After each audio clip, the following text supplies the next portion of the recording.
Okay. So my phone ran out of space, but I managed to catch it this time, so I didn't get too far into this. Let's see. All right. So, Carpenter's son. Tell them your name and what you used to do for a living.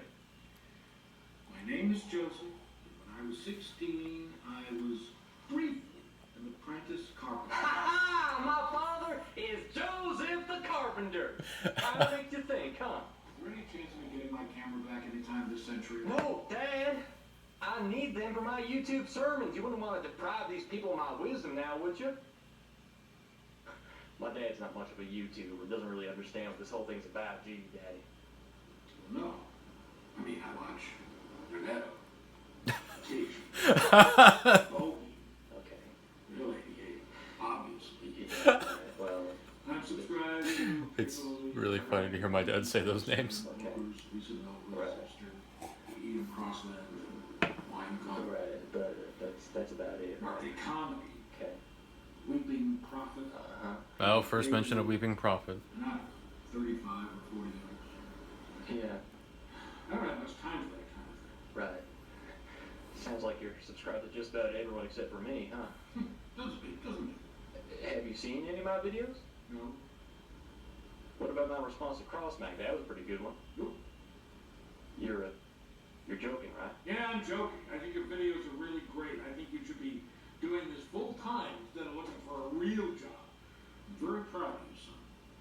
Are you really subscribed to all those other people? No, Cornelius. I've never heard of them until I just mentioned them right now.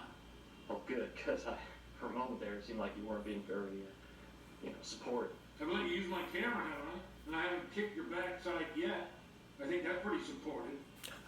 Okay. Now go and find something constructive to do and quit bothering me over that. That's my dad. I've been Reverend Cornelius Blow. He's been Reverend Joseph Blow. No, I haven't. Well, my dad's clearly reading off the script there because I wouldn't have expected him to memorize the whole thing. But yeah, here's finally a chance to talk about my dad. My dad is John McDonald. He is a storyteller, a broadcaster. He's hosted a show called The John McDonald Show for just over 25 years now. But he's worked in radio before that. Worked in radio a long time. I have a tape somewhere where my dad brought me into the radio station where he worked. I was 5 years old, and he just put me in front of the mic and let me do whatever. And you may be wondering if I have any plans with that tape, and as a matter of fact, I do. And it was an idea my wife gave me, and stay tuned for that. Yeah, so my dad is also in Maine. He's a best-selling author, and I can't believe I've never talked about this before. Because for years he wrote. He still does. He writes a weekly newspaper column, a syndicated column about Maine humor and a lot of things. So his first, at least two of his books, maybe more, are published versions of those columns. His first book, not his first book. His first book was the Maine Dictionary, but his second book was A Moose and a Lobster Walk into a Bar, and that's a book of his columns. I think these are all on Amazon. Can't remember the publisher's name. Sorry, Dad. But you can Google John McDonald storyteller. So yeah, and he, my dad tried to write a book for many, many years, and he said it wasn't until he started doing a newspaper column which forced him to write every week, and then just 5 or 6 years later he had a book, and now he's written. See, again, I forget how many. He's written a bunch, and in Maine, always at the bestseller list because because all of his books you'll find them like in tourist shops and stuff anywhere in Maine that sells tourist items. You'll find his books, and he's also written there was something called the Maine Dictionary, and and he's often hired to do like there was something called Nothing But Puffins or Nothing But Puffins, where he's been hired to like write captions for photos of animals, that kind of thing, bears behaving badly. So children's books and all kinds of stuff. And for years he's performed as a like doing Maine humor. He founded something called the Maine Storytellers Festival in the 80s, and where he goes on stage, he does a Maine accent. I'm sorry to say, I think it's probably well known. He's not actually from Maine, but he spent his entire he grew up in Maine, which is why my family eventually moved to Maine, or why my family lives in Maine.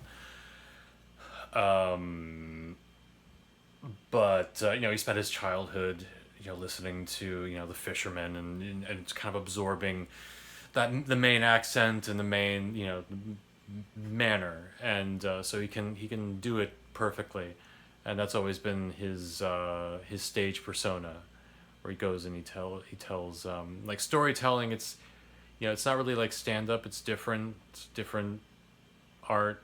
Not as many laughs. Usually a punchline of sorts, but it's a more relaxed form of comedy, and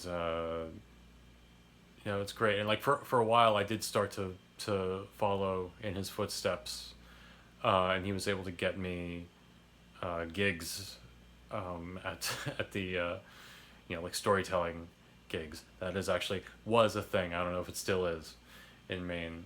And of course, my style of performance was completely at odds with his. He has a very, very dry, very relaxed style. And me, when I was a teenager, see now I can do the dry thing. Now at the time, though, this was the '90s. This was the era of Jim Carrey. Everyone was kind of outrageous, and so I was trying to do the Maine storyteller version of that. I couldn't then, and even now I can't do a Maine accent worth shit. I don't even want to attempt it. It's embarrassing.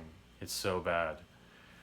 I don't know why, because I grew up in Maine, but my family, my mother's from Maryland, my dad's from Rhode Island. Nobody in my immediate family had a Maine accent, so I just never, I don't know, so I just never mimicked it. It's not something I can do. But I did try storytelling. I actually there was one time my dad got me a position at the Maine festival. God, when was this? Is the late '90s. Which is it's like a big. I mean, especially for that profession, it's a big festival for this kind of thing. And I decided, rather than do something tried and true, because sometimes I would take stories that my dad told and just kind of do it my own way. I decided to do something original. It was a story that a friend and I wrote in a study hall. I must have been 17 at this time. Well, I mean, I think I wrote the story before that.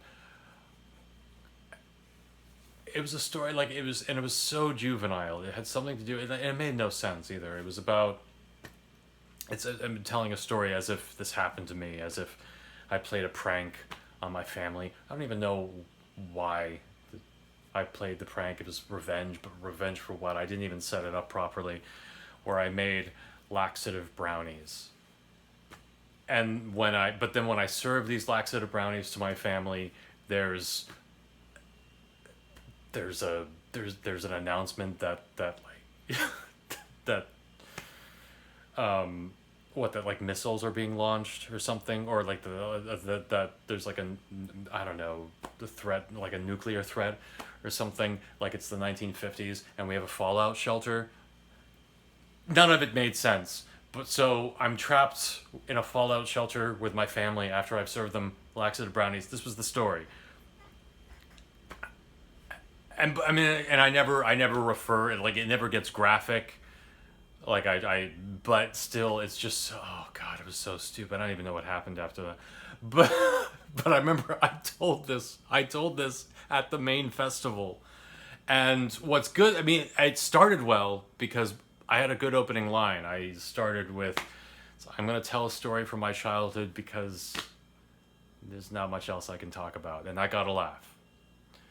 And then I proceeded to tell the story to absolute silence. I mean, talk about misjudging the crowd. This was an old Maine crowd. But there were two children sitting up front, and they were laughing their heads off. And so, yeah, story was great for that. It was a perfect, but again, yeah, because it was fucking juvenile, and that, I can't. I told that fucking story at the main festival. This has nothing to do with my dad, except for the fact, like I said, for a while I was kind of doing, I was following him. Even, my first job ever was producing his radio show. Screening calls and playing the bumper music. It was amazing. I was still in high school, except I didn't have weekends because this was a weekend show. We had to get up at 3 a.m. and drive to the studio, but it was exciting. It was exciting to do radio. I could play any music I wanted. It was all just whatever music I was getting into. I was really into jazz, still am, but I played a lot of jazz. And what's funny is, like, eventually, I probably worked for 3 different program directors, and by the third one, he's like saying, "No, you have to start playing contemporary music." And I was like, "All right, see ya." And then I worked at another radio station. I've only had 2 radio jobs, but I went from that one to a country music station that was in my hometown because it was nearby.